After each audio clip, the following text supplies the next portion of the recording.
Il-Gvern se jkun qed ivara proġett ġdid ta' riġenerazzjoni fi ġnien Romeo Romano f'Santa Venera.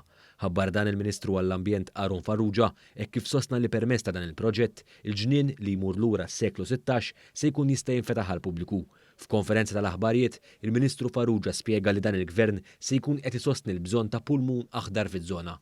Spjega wkoll li l-proġett se jkun maqsum f'fażijiet differenti, bl-ewwel fażi tinvolvi investiment ta' €1,000,000 u li se jkun qed jinkludi bandli magħmul minn materjali naturali, ġnieni dedikat għall attivitajiet ta' ġardinaġġ tfal, manutenzjoni fuq il-ħitan u karatteristiċi storiċi oħra bħas-sinja, il-ġibjun tal-ilma tax-xita u sistema ta' irrigazzjoni bl-użu ta' kanali għall-ilma li tmur lura s-seklu 19.